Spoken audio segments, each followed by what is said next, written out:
fala de trabalho escravo, você pode pensar, nossa, isso não existe mais. Não, pior que existe, viu? Dois empresários do ramo de mineração do município de Boa Vista, aqui no nosso Cariri, eles foram condenados à prisão e ainda vão ter que pagar multas por manterem 30 funcionários trabalhando em condição de escravidão. A sentença foi divulgada pelo Ministério Público Federal e um dos dois condenados deve cumprir a pena em regime semiaberto, enquanto o outro terá a sentença revertida em pena alternativa. Presta atenção, 30 funcionários em regime de escravidão. Semiaberto para um, pena alternativa para outro. Assunto para Sheila Sodré comentar no quadro Café com Direito.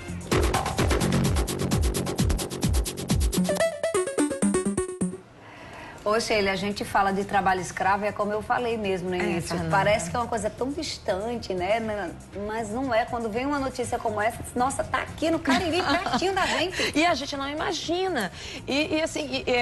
Eu dando uma estudada melhor sobre esse tema em casa, eu perguntando para as crianças, sabia que no Brasil tem trabalho escravo? E meu filho fez, não, mãe, isso acabou com a escravidão. Tem mais de 1888, eu digo, meu amor, mas infelizmente a gente da área jurídica usa um termo que é trabalho análogo a escravo, porque realmente o trabalho escravo no Brasil é proibido. Nós temos no Código Penal, né, a característica caracterizando o que vem a ser o trabalho análogo ao trabalho escravo, e é o artigo 149, que realmente a prisão de 2 até 8 anos, Fernandinho, em relação a isso. A grande questão que você falou, por que um pega uma pena menor do que o outro em relação a isso? Às vezes é a participação. Que tipo de participação realmente tinha nessa atividade, né? E aí eu gostei de você puxar essa realidade para cá, porque é exatamente nessas atividades mais extrativistas mesmo. Uhum. A gente foi muito vítima, mineração. Lembra? Cana-de-açúcar, Fernandinha. Aí você pergunta, mas como que as pessoas se deixam enganar? Como é que as pessoas se iludem? Porque olha bem, né, essa questão. Nós estamos numa situação, nossa cidade do interior, onde as pessoas muitas vezes não têm a oportunidade ou não têm a paciência de investir, né? Ou às vezes até a oportunidade na educação, Fernandinha. Então sobra o quê? Realmente a mão de obra, o trabalho braçal. Então esse trabalho braçal cada vez vai ficando mais escasso e a exploração é muito grande. Então chega no nosso interior, o que eles chamam de agenciador de trabalho, não é o empregador, porque eles usam isso às vezes também como desculpa.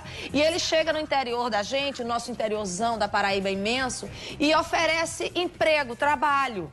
E aí a pessoa numa condição de extrema pobreza, às vezes de necessidade em casa, não, peraí, eu vou trabalhar ali, né? Ali tem uma possibilidade. Então aí, ó, a gente está inclusive vendo aí dados... Quais são os nossos índices, nossos estados, né? A situação que é realmente... Porque o Paraná, Fernandinha, geralmente é o local de foco onde se vão trabalhar, né? Lá no Paraná. Mas o Pará, nós temos Goiás, tá? O número é muito alto de pessoas que saem de lá, né, para ir trabalhar. Aqui no nosso Nordeste também tem um número muito grande para ir trabalhar no interior de São Paulo, na cana-de-açúcar, de temporada.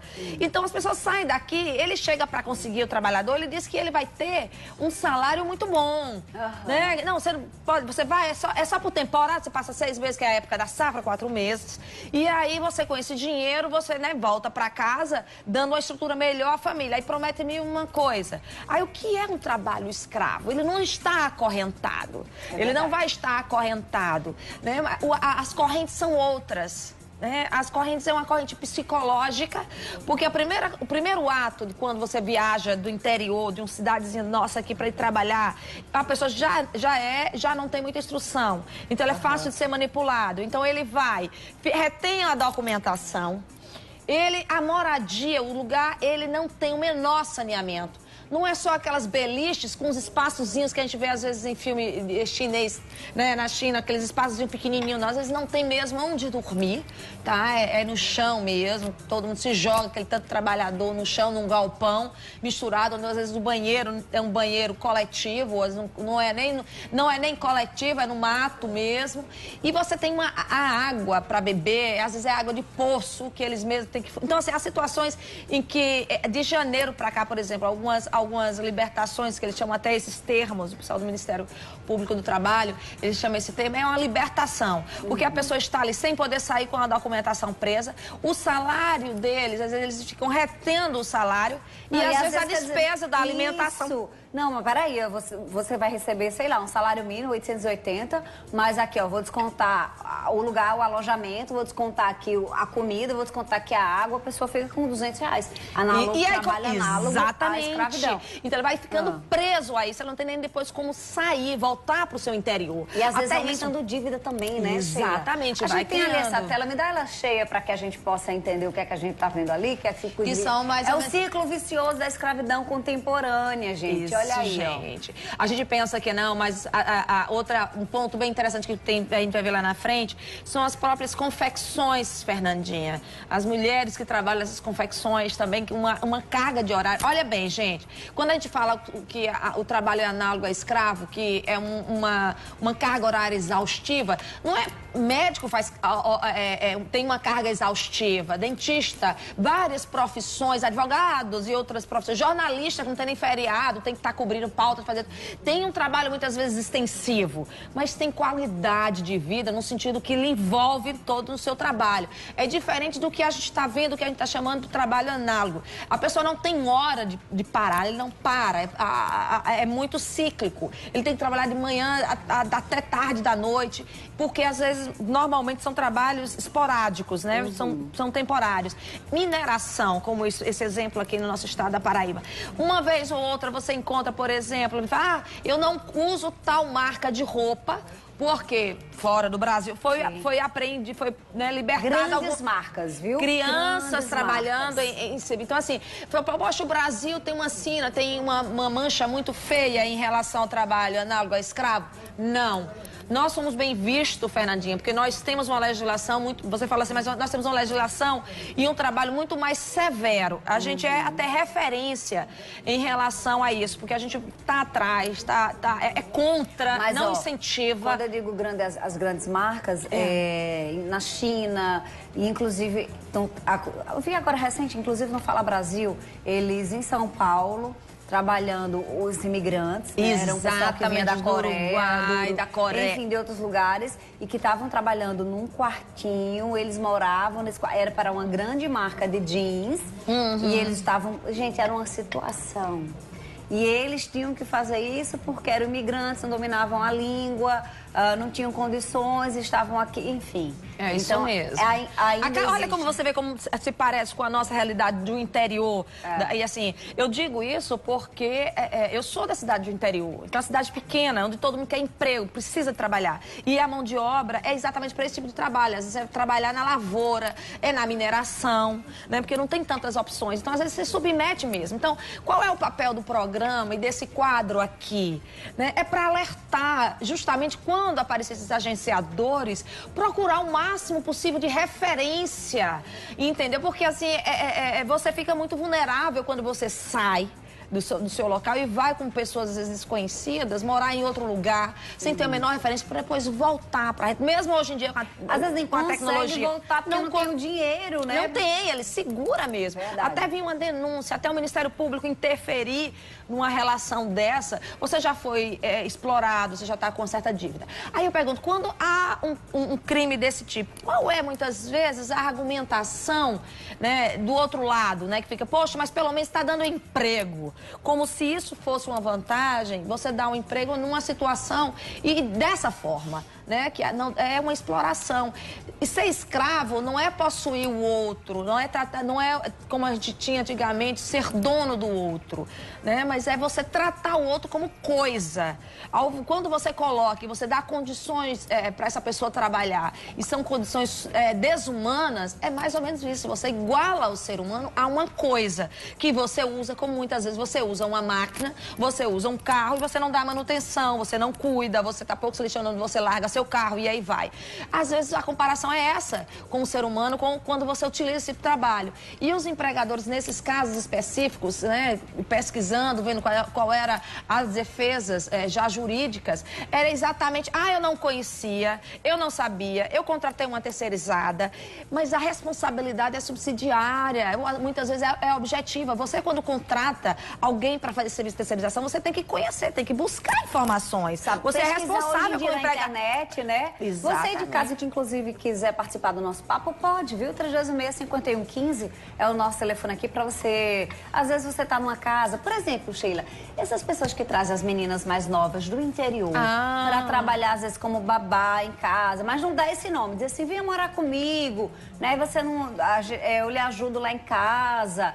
Não vai, às vezes, nem paga salário, mas você vem morar comigo, tem condição até de estudar de noite, mas durante o dia a menina tá trabalhando. A gente tem muita história, eu conheço uma pessoa com uma história assim. Tá trabalhando como cozinheira, tá cuidando. É uma empregada doméstica, só que não recebe nada por isso, porque está sendo ofertada a ela a casa, a alimentação e até, em alguns casos, possibilidade de estudar. Pode ser considerado trabalho análogo à escravidão? Não, não chega a ser isso. Por isso que a gente tem que tomar esses cuidados em relação a isso, Fernandinha. É uma exploração, é a relação de trabalho indiscutível. Sim. Tem uma empregada doméstica que começou a fazer um blog, saiu na Rede Nacional, ela contando alguns casos em que ela trabalhava em casos de família, né? E aí... né, tem esses casos, chega a contar alguns casos até grotescos mesmo em relação a isso, né? No caso dela não ter a comida, não ter o alimento, mesmo fazendo a comida para a família, ela não tinha o direito a isso, né? A questão da moradia também era ela, né, não dormia nem em colchão. Então, ela descreve algumas situações desse tipo também. É uma exploração, mas não chega a ser tipificado como crime, né? No artigo 149, né, do trabalho, né, análogo a escravo. Então, tem algumas diferenciações em relação a isso. Né? Indiscutível, Fernandinha. Não pode, né? Que não é crime. Imagina, se não se denunciar, se a gente não tomar esse cuidado, a gente acaba aceitando, poxa, mas ele foi lá, voltou pela... Não dá. Mas a gente tem que acabar com essa ideia da exploração. Queremos emprego, mas não... dessa maneira, né?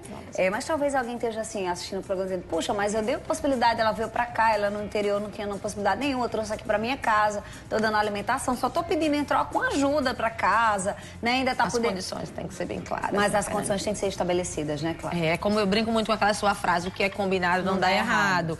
E aí é o que acaba muitas vezes chegando no judiciário, né? Porque hoje em dia o conhecimento, o direito das pessoas, por mais às vezes que não tem um estudo, mas é um programa como esse, é uma conversa entre amigos, é uma patroa que trabalha de forma honesta e conta e descreve plenamente quais são os direitos do trabalhador, que acaba chegando no conhecimento de todo mundo. O que a gente tem que fazer é ter coragem para não aceitar certas condições de trabalho mesmo. Renato do Valentina pergunta, na verdade é Renata, ela trabalha no centro aqui da capital, ela trabalha 8 horas por dia, mas quer saber... Pode falar, Anny. Ela faz mais que 2 horas extra todos os dias, né? Então, ela tem 8 horas pelo regulamento, pela carteira, mas trabalha... 44 horas semanais. Tem que verificar. Que ela trabalha todo dia 2 horas, geralmente 10 horas por dia. É trabalho escravo? Não, não é trabalho escravo. Realmente não é o trabalho que a gente chama. O que está acontecendo? Ela está com a sobrecarga, né? Isso pode gerar muitas consequências, além de receber as horas extras, ela pode fazer uma reclamação, existe multa junto ao Ministério, que você tem um limite de trabalho, de horas extras que você pode fazer e pode acumular. Não é porque se protege muito o trabalhador em si, é por uma questão até de retorno para o próprio empregador, se ele não entender isso. Questões físicas também, né? É igual às férias. Por que o Estado brasileiro teve que interferir diretamente e dizer, você não pode vender todas as suas férias? O ser humano, ele precisa descansar, até porque o empregador, ele precisa ter um funcionário saudável, físico e mentalmente, para poder produzir, né, dentro do esperado, dentro da perspectiva da contratação de trabalho, porque ele foi contratado a fazer. É qualidade, Fernandinha, é um resultado direto. A gente acabou de falar disso aqui, aí a Sara do Gás me traz essa pergunta. Ela foi trazida para estudar aqui em João Pessoa, mas aí acaba que hoje toma conta da casa, toma conta da criança, enfim, acabou assumindo as funções domésticas da casa, mas a família paga a faculdade dela. A gente já entendeu que não é trabalho escravo. Não, mas aí é uma relação de trabalho. É diferente, Fernandinha, se eu tenho meu irmão no interior que eu trago para morar comigo, eu tenho uma sobrinha que aí eu dou alimentação, eu dou toda a estrutura e há uma troca nisso aí. Olha como é diferente. Eu quero fazer, então assim, mas na medida em que a pessoa começa em troca de se dar um trabalho, e esse trabalho com hora, aí deixa de ser uma mão lavando a outra. E passa, ainda imagina subordinação, há uma subordinação, uma carga de hora de trabalho, uma subordinação. É diferente, eu pago, você paga a minha faculdade. Tudo bem, mas é uma faculdade de medicina. É uma faculdade que custa 800, 900 reais. Às vezes é melhor você inverter, viu? Exatamente. É melhor você pagar como uma doméstica e deixar aquela pessoa servir na faculdade, nas outras funções. Até porque as consequências legais de uma situação dessa para o empregador também são danosas, porque ele vai ter que pagar as horas extras, vai ter que pagar, reconhecer carteira, tem multas aí que a gente já discute, né? O telespectador do Mulher Demais já sabe, já conhece muito bem essa questão dessas multas na Justiça do Trabalho. Então, assim, é importante você regularizar por uma segurança para o empregado e para o empregador. E o tema da semana que vem aqui no Mulher Demais, quem vai decidir é você. A gente vai colocar uma arte na nossa fanpage para você decidir que tema você quer ver aqui no programa da semana que vem com Sheila Sodré. Mas antes da gente encerrar, chegou uma pergunta tão pertinente. Patrícia é o nome dela, Anne? Me lembra o nome dela aí. É Patrícia do Miramar. Ela quer saber se essas meninas que são aliciadas para se tornarem prostitutas, né? Muitas vezes trabalham para alguém na orla marítima da capital, exatamente, naquela rua da frente ou naquela rua de trás, ou até mesmo às vezes na internet, colocando o seu telefone de contato, mas que precisa pagar uma comissão àquela pessoa. Enfim, é condição de trabalho escravo? Não, peraí, vamos voltar para a mesma história. Isso é exploração mesmo. É diferente. Olha bem, o que há aí é o rufianismo, né? Que são aquelas pessoas que aliciam muitas vezes até menores. Isso é crime. A menina, ou o menino, ou o rapaz, que não dá mais para falar, é questão de gênero aí, eles, quando eles estão vendendo o seu corpo, estão ali, não é crime. Não é crime, ele não está cometendo um crime em si. Tanto é que a polícia não pode sair prendendo, a não ser que esteja fazendo um ato libidinoso e aí outras coisas, outro crime em relação a isso. O crime no Brasil é o rufianismo, é você tirar proveito, é você cobrar, é você agenciar, é você ter uma casa de prostituição. Então, isso é que é crime. E, geralmente, isso que acontece. Há uma exploração e, quiçá, muitas vezes a gente vê situações parecidas mesmo a um trabalho escravo em relação a essas meninas, onde ela não tem mesmo, elas são utilizadas como objeto. Mas então até descobrir se isso está tendo um trabalho de exploração. Se for numa casa, trancada, muitas vezes. Aí sim. Mas se for cada uma por si. E aí apenas paga da exploração. A exploração e crime, que é o rufianismo. E aí a denúncia mesmo. Porque, meu Deus, por que onde você faz a denúncia, hein, Sheila? Isso é delegacia, isso é, por exemplo, se for menores. Que às vezes hoje em dia o desenvolvimento, a maquiagem, a produção, muitas vezes tem um menor ali e você nem desconfia. As nossas BRs, o próprio Ministério Público Federal tem um trabalho muito bacana contra esse trabalho de exploração sexual, né? E tem conseguido avançar, por exemplo, em motéis, né? Avisando lei. Então, é denúncia. Denúncia. Bom. Sheila Sodré tem hoje Café com Direito. Fala de quê, amiga? Hoje a gente vai entrevistar, e ficou muito bacana, o juiz Sérgio Moura, que é o juiz aqui da capital, que fez um Instagram, Fernandinha, interessante para você aprender e conhecer cada vez mais sobre sucessões. É a vara de sucessões aqui da capital. Bacana, usando a internet para difundir conhecimento da justiça. Bacana demais. Que horas na RCTV? Às 22 horas, programa Café com Direito. Sheila Sodré também está nas redes sociais, coloca na telinha pra gente. Semana que vem o tema do Café com Direito, você que vai escolher, tá? Só não pede pensão, porque, pelo amor de Deus, eu já não aguento mais falar de pensão. Já sei de cor, né? Já sei de cor, quem pode, quem não pode, quem tem dado, quem não tem. Pensão não, por favor, que a gente já falou demais aqui de pensão. Aí pensa outra coisa aí, a gente vai ver o que é que... Plano de saúde. Tem um monte de coisa aí, vai pensando.